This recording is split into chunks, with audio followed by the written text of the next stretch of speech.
Just Baseball's top 100 just came out, and the New York Mets are leading the league with 7 prospects on the list. And Nolan McLean is the best pitching prospect in baseball. The Mets might just have the best system in the game.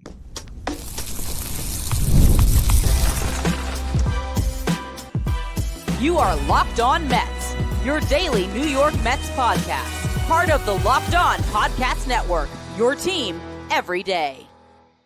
Hello to all you amazing Mets fans. You're listening to Locked On Mets, part of the Locked On Podcast Network, your team every day. Thank you for making Locked On Mets your first listen every day, and thank you for making Locked On the #1 sports podcast network. On the show today, we're talking prospects. Just Baseball just released our top 100. There are 7 Mets prospects on the list. I'm going to go through where each prospect is ranked and compare this top 100 to others in the industry. In the second segment, we're going to focus in on the pitching prospects who have made this list. And then in the final segment, we're going to talk about the position players. Before we get into any of that, though, I'm your host, Ryan Finkelstein. I've been covering the New York Mets on this show since the 2019 season. This is the #1 daily podcast on the New York Mets. If you want to find some of my written work, you can do so over at justbaseball.com, and I will link our top 100 in the episode description. I work there as the editor-in-chief. And Arm Layton is our co-founder and prospect expert. He spends so much time diving into video, talking to people around the league, and diving into the data as well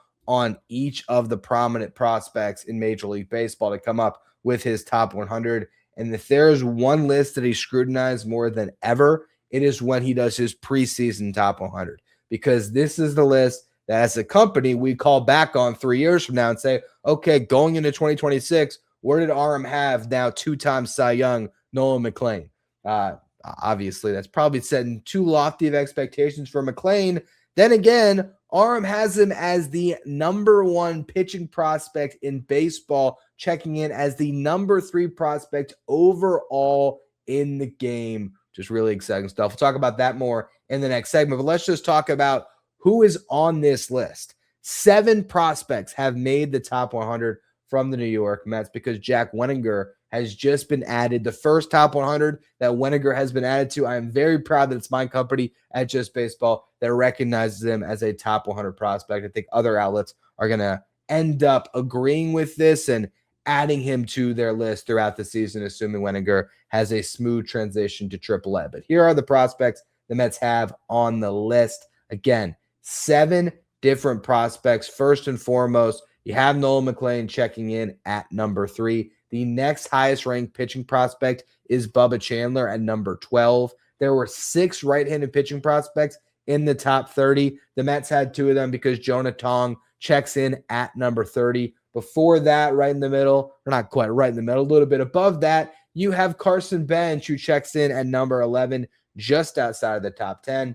AJ Ewing ranks in at #43, which is 2 slots ahead of now Brewer Jet Williams. Ryan Clifford stays on the list, is now at #81. Jacob Reimer is at 93. And between those 2 guys, Jack Wenninger makes his first top 100 and checks in for the first time at #87.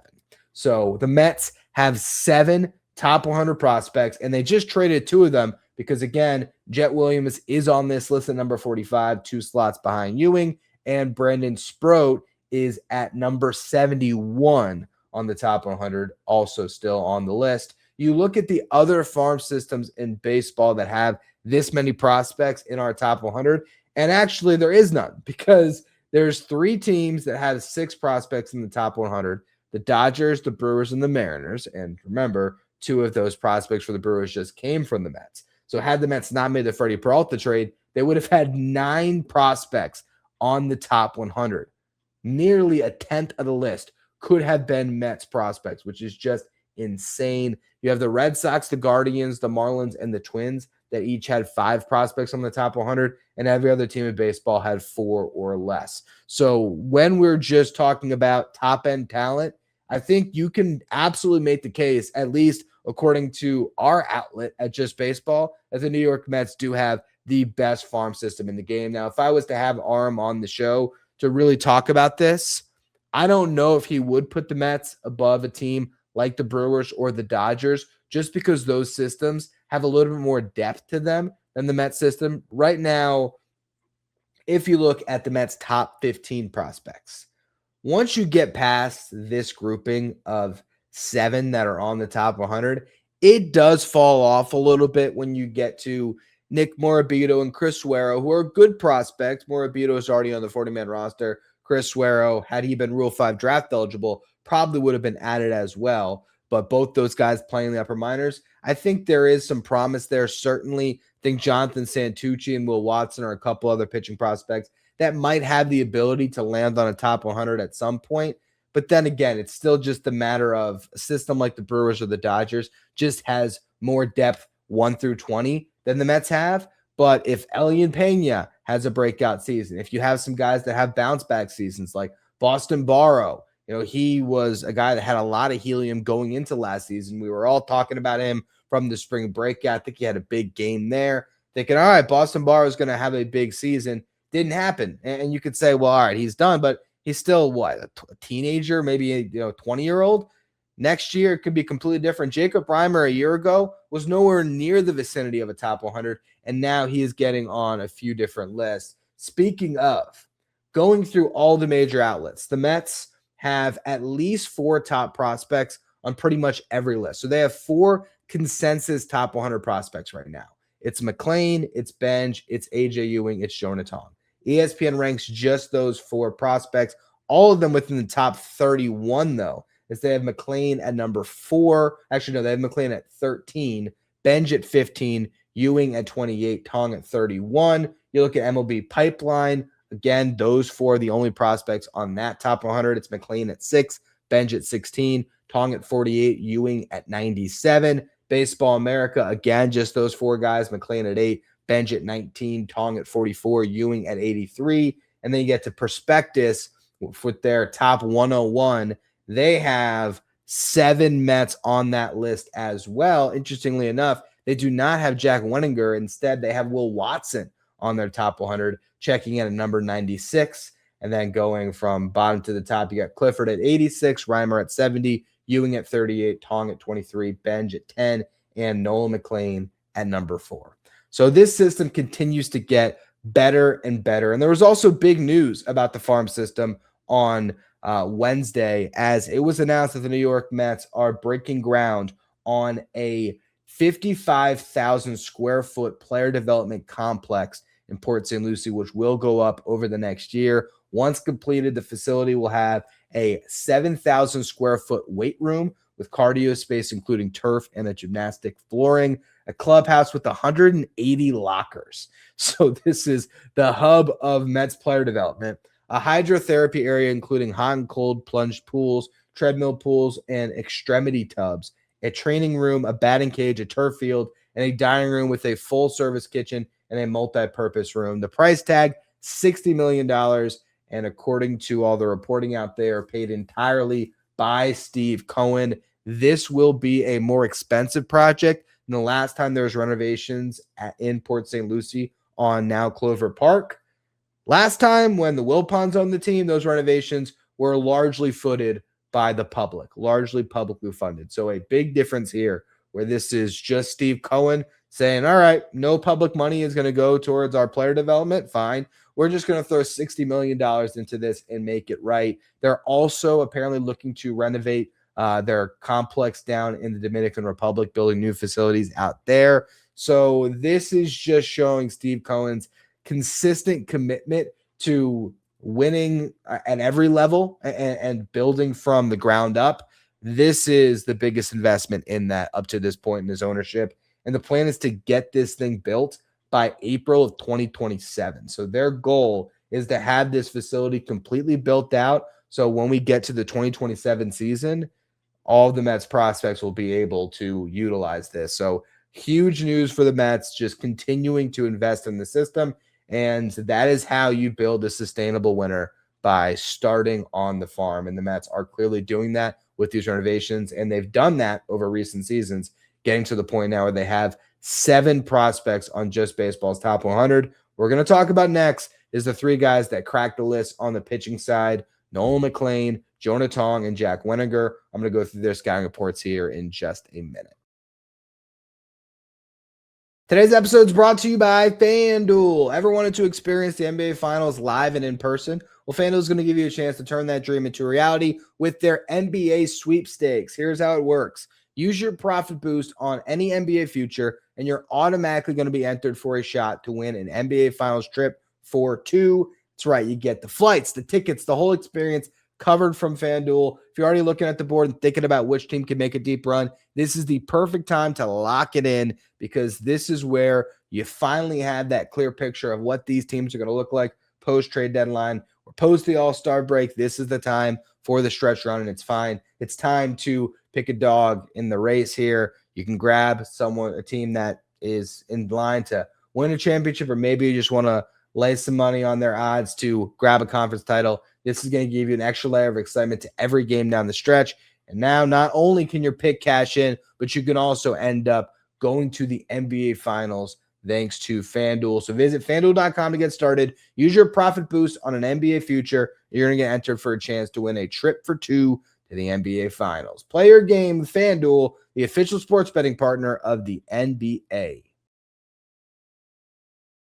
If you're watching on YouTube, do me a favor and hit that subscribe button. Help us get closer to our next goal of 16,000 subscribers by opening day. Now, for those of you who aren't familiar with the 20/80 scale when it comes to scouting players, this is what scouts use to put grades on attributes for players and also their future value. So, they'll grade a fastball on the 20/80 scale. They'll grade the entire future value of a pitcher on the 20/80 scale. And the basic range there is 20 to 30. Those grades are all, well below average. You get to 40 and now you're, slightly below average. You have the major league average at 50. That's your just baseline. Above average production, you're looking at a 60 grade. That's like an all-star if you're talking about future value. Perennial all-stars where you get to a 70 value. And then 80 value is reserved for just the absolute elite of elite, right? When it comes to pitches, it's like the best splitter. Like Kodai Senga has an 80 grade splitter, right? You see Jonah Tong has a 70 grade fastball. So that is just explaining that side of it as we dive into these scouting reports. And again, Nolan McLean has been graded out here as the best pitching prospect in all of baseball with a future value set at 65. So that puts him between an all-star and a perennial all-star. And I've known Aram a long time making these lists. He does not give the designation of a frontline starter for a player's outlook very often. Typically, a good pitching prospect will get an outlook of a middle of the rotation arm, because to even be a middle of the rotation arm in Major League Baseball, a lot of times you have to be a top 100 prospect. It's very tough to just be an average big league starter, or even a number 3 is an above average big league starter. Well, he has, for Nolan McLean, the outlook. This is the best sentence in the write-up. His command continued to improve as the season progressed, which could be the final variable between him being a number 2 starter and a true ace.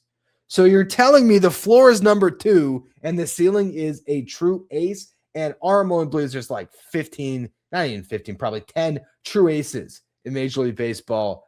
That is an unbelievable scouting report on Nolan McLean. For a further breakdown of why he graded him so highly, he has the fastball with a present day grade of a 70. Now, when you see scouting grades, there's usually 2 numbers. There's a first number is present day value. The second number is future value. So for McLean, he's already seeing that fastball as a 70 grade hitter. The sweeper he has at 60, the slider at 50. The curveball, he has present day at 55, future value at 60. I think there's a little bit more room for improvement there. The splitter, present day grade of 50, future grade of 55. And the command, 45 grades. So slightly below average, future grade of 50. And because his stuff is so good, if Nolan McLean just has average command, he is going to get pretty close to that high-end outcome of a perennial all-star and a true ace.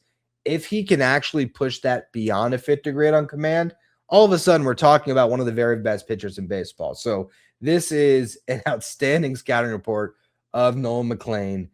Just a little more of the good stuff here. He talks about, the fastball is set between the above average whiff rates on the four-seamer and the gargantuan 80% ground ball rate in 2025 on the sinker. McLean's two heaters worked in tandem to stifle hitters all year long in completely different ways. When you have two fastballs you can go to that present different profiles like that are going to, again, attack hitters in different ways, and you pair that with a sweeper. I mean, we've seen the overlays, the sweeper sinker overlay where one pitch is darting right to left, the other one left to right. He just has so many weapons in his toolkit, and it is going to be thrilling to watch his full rookie season because he is the overwhelming favorite to win NL Rookie of the Year. And I'll tell you, the top prospect on our top 100 has a chance to break camp with the Pittsburgh Pirates and Connor Griffin, and he is a shortstop. So those are the guys that we're going to be looking at in this NL Rookie of the Year race. We'll talk about Carson Benge, who will be in that conversation. So we'll go through that in the next segment. But Nolan McLean, this is as good of a scouting report as you're going to find on him, and the highest that he has been ranked on any top 100 at number 3. Next up on the pitching front is Jonah Tong, who again checks in at number 30. When it comes to some of the grades on his pitches, though, you can get excited about what Jonah Tong can become. Fastball, present day grade, 70. Changeup got a 70 grade from Aram. That one surprised me a little bit. I do know the changeup was a huge, huge pitch for him last year. He really took that pitch to a completely different level, and it has added a whole new dimension to his arsenal to just have something that complements the fastball so well. But I wasn't expecting to see a 70 grade on that pitch. And then you look at the curveball, 50 present day value, 55 future grade. So again, it's an above average offering. It's flash plus. I mean, right now it's average, but it is flash plus. The only question for Jonah Tong, as we've talked about in this show, is can he learn to land that curveball in the zone for a strike? There's really great depth to that pitch. It falls off the table. It's a really good offering when it's locked in, but there's inconsistency there that he's got an iron out. And the slider, he has a below average pitch, 40 grade present day value, 45 future grade. If he can end up locking in a slider that's better than that and can be at least average and just give him another look, you can see a much better outcome for Jonah Tong. Right now, his future value is set at 55. So that's between an average MLB starter and an all-star. It's falling somewhere along those lines. And then when you read the outlook on Jonah Tong and you compare it to Nolan McLean, you'll sort of see what I'm talking about as it relates to, the outlook on pitchers and why a frontline upside is very rare in a scouting report. So here's what it says on his outlook for Tong. Yet another fastball uptick paired with what now could be a double plus changeup has elevated Tong significantly. When he's on, there's few arms in the minor leagues more effective and overpowering. He will need to find more consistency with his spin and overall command to reach his potential as a starter, still fighting to stay above an overall strike rate at 60%, but he has middle rotation upside, but there's still some reliever risk for the right-hander, and that reliever risk just comes down to those secondaries, right? Worst case scenario, if Jonah Tong ends up in the bullpen with a fastball changeup combination, he could survive off those two pitches out of the pen. But you're still hoping that Jonah Tong could be a at least middle of the rotation starter. And I'll still say that I hope he could be a little bit more, but he's got to refine the command a little bit, particularly of those breaking balls. The last guy that the Mets have on the top 100 when it comes to the pitching prospects is Jack Wenninger. Wenninger's scouting grades, you got a 55 fastball, both present day and future value. Splitter at 60 present day, 65 future value. Slider, 50s. Command 50 and 55 future value, and his future value right now is set at 50. So if Jack Wenninger can become just a middle of the rotation starter, an average arm, or even a back end starter, that's still a great outcome for the New York Mets and a guy that can be very helpful over the next 7 years. When it comes to the scouting report, I'm going to read the whole thing on Wenninger because he's new to the top 100. So we're going to go through it all. So here's what Arm says. After averaging 92.5 miles per hour on his heater in 2024, Wenninger sat above 95 miles per hour in 2025, seeing his velocity continue to climb as the season progressed. Over his final 10 starts, Wenninger averaged 95.8 miles per hour with his four-seamer and a half tick below that with his sinker. His best pitch is his plus splitter in the mid-80s, getting plenty of vertical separation from the fastball, often looking like it just runs out of gas before home plate. I love that description by Aram. Really does paint a picture of what that pitch does, which is just, as he says, like a cartoon, right? It gets to home and it just drops off the table. While it's preferred, as he says, while it is his preferred secondary to lefties, the way the pitch works off its fastball makes it effective against righties as well, generating a chase rate north of 40% while going to it more than 20% of the time. So that's an elite pitch with the splitter. And a lot of times with a splitter or a changeup, it's going to work best against the opposite-handed hitter, right? So for a right-handed pitcher like Wenninger, it's going to work better against a lefty. If you can throw a splitter or a changeup against the same side batter, so against a righty for Wenninger, I mean, all of a sudden there's less pressure on the other secondaries to get up to MLB average or better. Now, his go-to secondary against righties is a mid-80s gyro slider. Aram says that he threw it nearly 30% of the time against righties last year with far better results than he did when he mixed it in against lefties. But if the fastball split's working, you really don't even need another pitch to get lefties out, quite honestly. Maybe if you have a sinker, that would help, right? Because that would just give you another pitch that you can work off the four seam. But again, all in due time. He says that slider is likely an average third offering that could flash above that. It says already comfortable with filling up the zone with each of his offerings. Wenninger was able to maintain a walk rate south of 8% as his quality of stuff took a massive leap in 2025. He could benefit from mixing in another secondary pitch, but the quality of his fastball and splitter takes some of the pressure off. The strike throwing ability and pitch mix gives him a great chance to sit in the back of a rotation as a sturdy innings eater. Wenninger has the upside of a middle of the rotation starter and reach closer to that with the way he closed out the season in Double-A, making him a candidate to see big league action with the Mets in 2026. I think when it comes to Jack Wenninger, we've been talking about him all off season. This is why the Mets were probably always very comfortable with the idea of trading Brandon Sproat. While Sproat is a top 100 prospect that does check in, 16 slots ahead of Wenninger, he's also further along in his development. He's a big league starter already. And I don't think right now is the time to compare Wenninger and Sproat. It'll be very interesting to compare them a year from now or even 2 years from now to just see where these two guys end up. But I think you could be looking at very similar outlooks as far as their function on a roster, where they're going to slot into big league rotations, where it's maybe back of the rotation floor, but middle of the rotation upside. But they get there in very different ways. And I think the Mets just probably had that comfort level knowing, all right, we don't want to trade. Of course, McLean's completely off the table. We don't want to trade Tong. We have to give to get an ace like Freddie Peralta, and they want a starting pitching prospect. Knowing they had Wenninger in their back pocket, I think made Sproat even more expendable. And now, again, you look up at the top 100 list, and the Mets traded 2 top 100 prospects and still have 7 guys on the list thanks to the addition of Wenninger. So really exciting stuff there. I want to talk about the hitting prospects, though, so we're going to go through that here to close out the show in just a minute.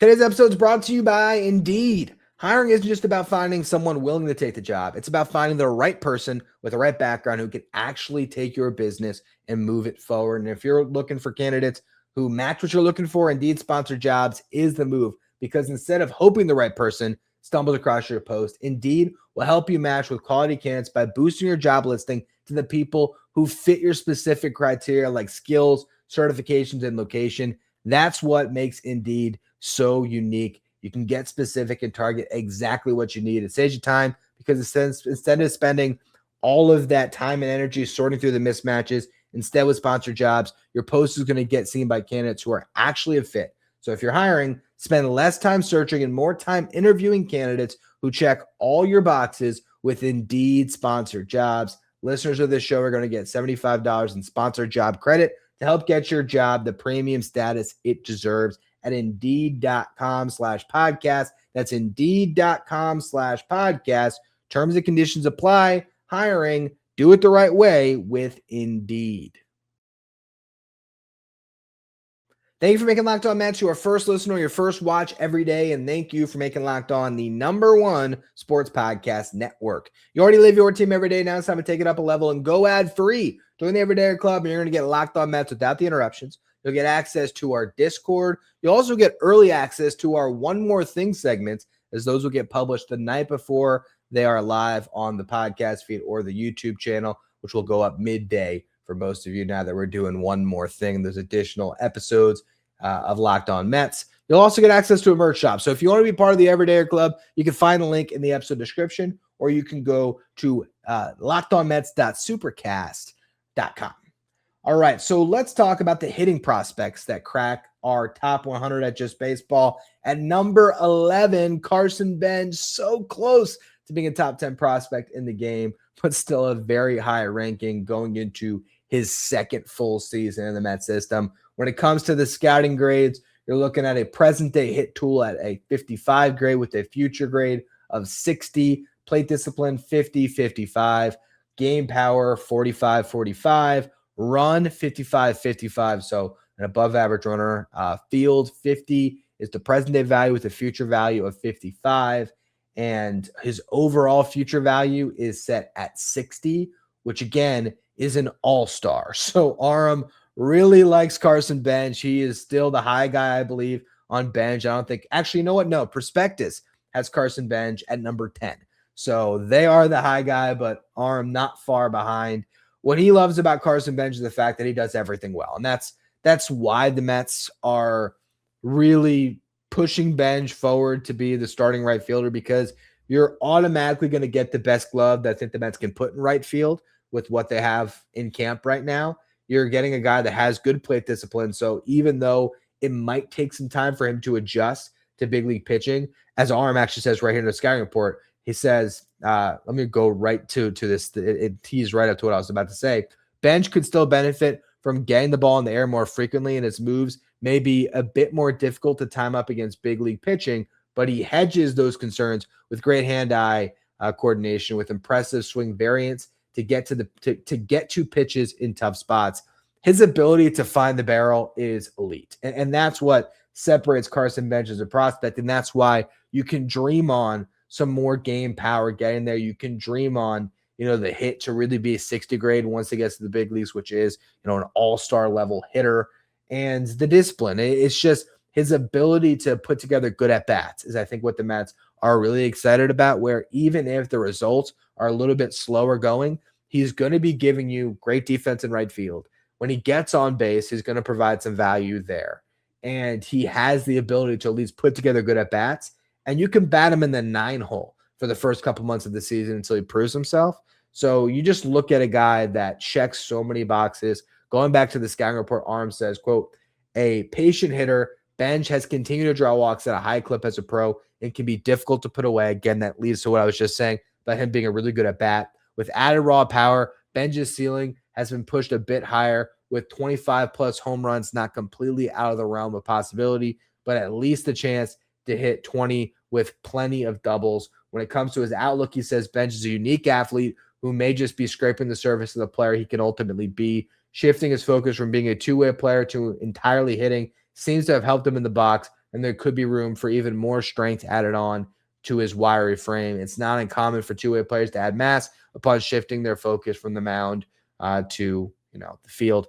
It says the raw power is already above average. He says Benge has the potential to be an everyday center field with above average tools across the board. If he slides to a corner, which we know he will for this upcoming season, there could be enough production and defensive value to be a well above average regular, evidenced by his hard hit rate of nearly 50% and his EV90 of 106 miles per hour. What that means is you're looking at the top 10% of his the balls that he hit, the top 10% of the hardest hit baseballs. What is the average EV there? And 106 miles per hour is a damn good EV90. Says Benge is a high floor player whose all-star ceiling may be undersold. So obviously Aram is in love with Carson Benge, and I think the Mets are too. We're likely to see him on opening day. Number 43 prospect on our top 100 is AJ Ewing. Again, 2 spots above Jet Williams, which if you want a full discussion on that, I did a podcast with Aram that I'll put it in the end card today. But you can find it just by looking through the episodes where I am discussing Jet Williams and why I am a little bit nervous about the player that he can become. And we had a great debate on who's better, Ewing or Jet. And Arm does a good job explaining why he values Ewing more. And most of that comes down to the fielding. Right now, he's got his fielding grade set at 45, but he has the future value looking at more of a 55 grade. So he thinks there's room for him to add to the defense. On that note, he says, an elite runner, the Mets have continued to up Ewing's reps in center field, where his reads are improving, but his closing speed already compensates enough to get by. While his routes can be indirect at times, Ewing's ability to unlock another gear and athleticism to finish plays has him looking like a capable center fielder, but with more refinement, he can grow into an above-average defender out there. Ewing looks comfortable at second base, where he could also provide at least average defense. And they talked about the speed a little bit more. It says he was one of 5 minor leaguers who stole at least 70 bags last year, and he was the second most efficient of that group. So he has the chance to be an elite base stealer at the highest level. The big question with Ewing is just the lack of power. Right now, the game power grade's at a 30, so well below average. Future value at 35. But Arm is a little bit higher on the power, or at least the impact on the baseball, than I think that grade would suggest. He has the hit tool ranked at 50 right now with a future value of 55. Plate discipline, the same ranking. And he talks about how, despite his lack of game power, showing up with only, I think, 3 home runs, he still hits plenty of line drives, and he has higher exit velocities than what may be expected of a player of his archetype. He averaged 89 miles per hour in 2025, and he maxed out at 112 miles per hour. So that is a pretty solid max exit velocity that does indicate there's some more power in the tank. He also fared very well against left-handed pitching, actually slightly better against left-handed pitching when it comes to his contact rates. So you're not looking at a platoon bat. It's a guy that should be able to play every day. The defense, if he can tick up a little bit more, he's going to find plenty of value and plenty of war as just a very good defensive center fielder who steals a ton of bases and will give you a good at-bat. If he can end up tapping into a little bit more of that power, getting the ball in the air a little bit more, you could be looking at a guy that sneaks 10 home runs out, but also hits a ton of doubles and a lot of triples as well. So a very exciting prospect that the Mets have that is becoming a consensus top 50 prospect in baseball.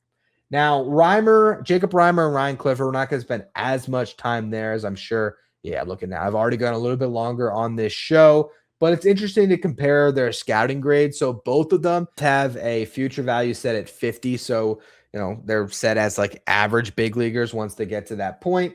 You look at the different grades on the tools. Hit tool, he has Clifford at a 40 present day value, 40 future value. Reimer, present day value at 40, future value at 50. So he thinks there's maybe a little more in the tank for Reimer to get some more out of the hit tool. Plate discipline, Clifford, 45. Present day value, 50 future value. Reimer, it's actually set at 60 for present day, 60 for future. What's interesting about that is you see the high walk rates for Ryan Clifford, and you think, well, he has great plate discipline. But from somebody in Arm that is watching all the at-bats, I think he is seeing a guy that, at times is just passive in the box.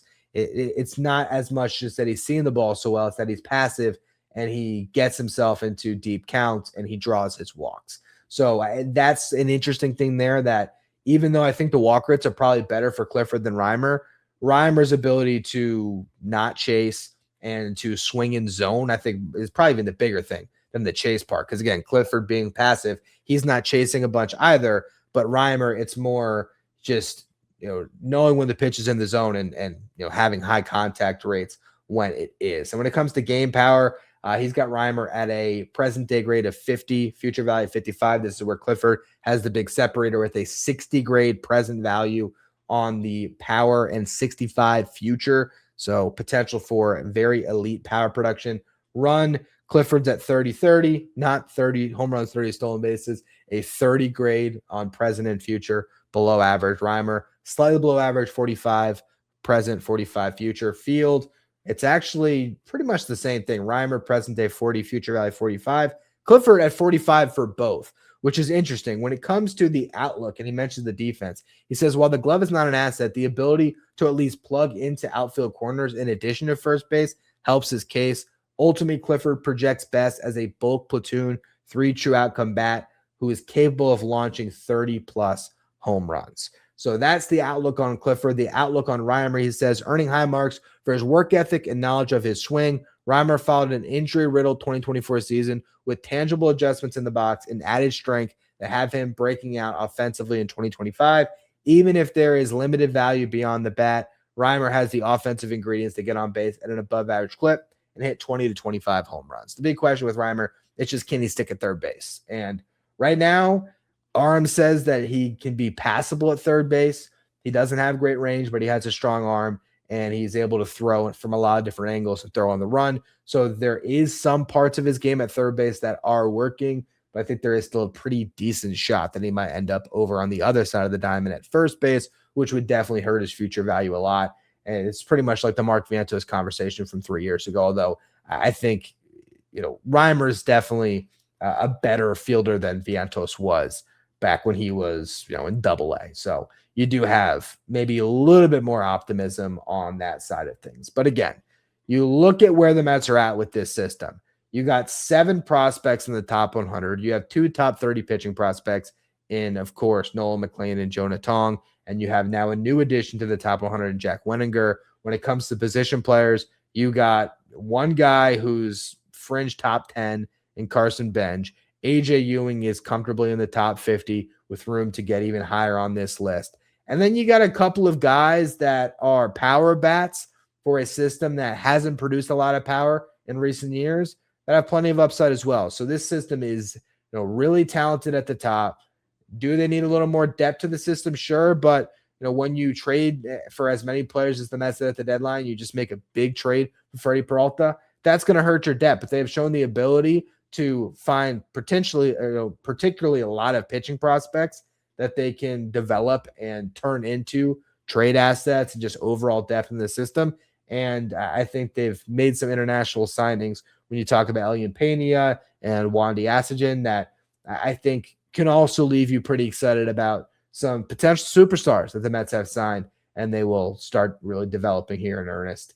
Pena obviously already had a year in the Dominican Summer League, but if he comes stateside this year, we should get a very good look at him, and there's every chance he's going to be a top 100 prospect soon as well. The Mets are going to graduate a lot of guys off of this list. McLean and Benge should be graduated very early in the season. For McLean, he's like a couple days away, I think, from no longer being, I guess he gets to hold that rookie status the whole way through, but depending on your prospect list, once guys get to a certain amount of days in the big leagues, they officially graduate, and he's getting close to that limit there. Benge, like I said, he'll graduate if he does break camp and he's with the team for a couple months. Jonah Tong can graduate very soon as well. But the Mets still have Ewing. They still have Reimer. They still have Clifford. They still have Wenninger. They might have a guy like Santucci or Will Watson making on to some top 100. It's a system that needs more breakouts this season to supplement the losses to the system through trades and then from guys graduating coming up here. But there's no reason to think the Mets won't have a couple more guys that break out the same way that Jacob Reimer did last year, that Jonah Tong continued to last year, that Jack Wenninger really did last year. So it's going to be an exciting year for this system. And of course, we will continue to cover all of it here with Locked On Mets. I appreciate all of you for tuning in for a little bit of a longer show today. And I got one more thing for you. Tobias Myers is going to be on the opening day roster. So stay tuned for that. That episode will drop at 12 o'clock on YouTube and on your podcast feeds. But if you're part of the Everydayer Club, you can get access to it at the same time as you would have listened to this show. So if you want to listen right now, find the link for the Everydayer Club in the episode description, or you can go to, again, LockedOnMets.supercast.com. Thank you for making Locked On Mets your first listen every day. And thank you for making Locked On the #1 sports podcast network.